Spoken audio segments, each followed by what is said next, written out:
place. Ngayon lang po talaga naging first place po. Baka naman manalo tayo nito, Mi.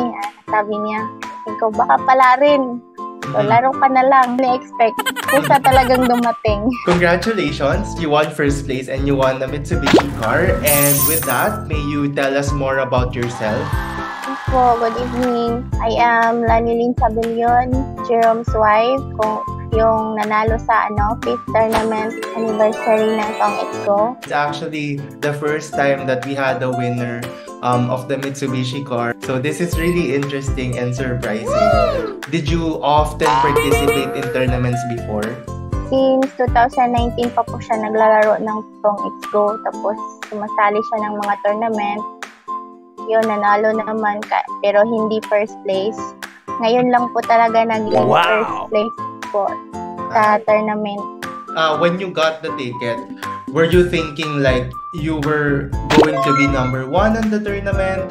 Yung nakuha na niyo ng ticket, andun siya sa sa amin, sa Salog, sa Banga del Norte, at ako nandito lang ako sa Dipolog.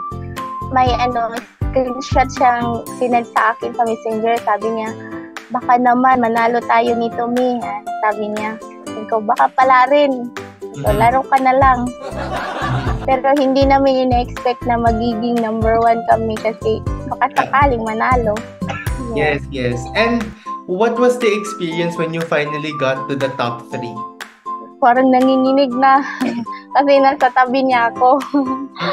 Focus ka lang maglaro kasi malay natin magiging tayo, number 1. When you finally won first place, what was the feeling?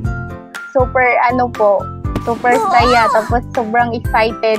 Hindi namin i-expect na kami yung magiging number 1. Hindi talaga i-expect. Kusa talagang dumating. Since it's a surprise, what did you do after winning? Like, did you celebrate? Did you tell anyone? No, kasi nandun kami sa town ng Salog. Kasi walang signal sa amin. Pagka panalo po namin, siyempre, umiiyak kami sa tuwa. Kami lang dalawa doon eh. After doon, umuwi kami sa bahay. So, sinabihan namin yung parents niya na gano'n ang nangyari. Tapos, hindi na nakatulog kasi nag-iisip nung ano ba yun? Talaga, totoo ba yun?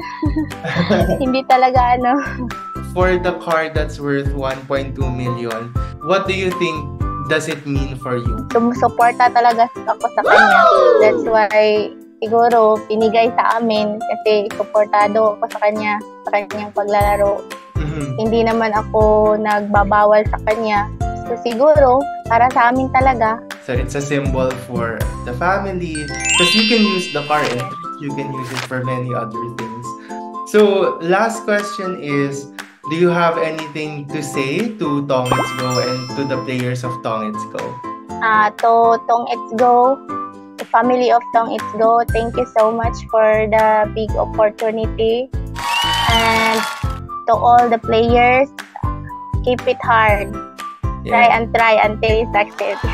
Yes, thank you so much for sharing, and again, congratulations on getting the Mitsubishi car.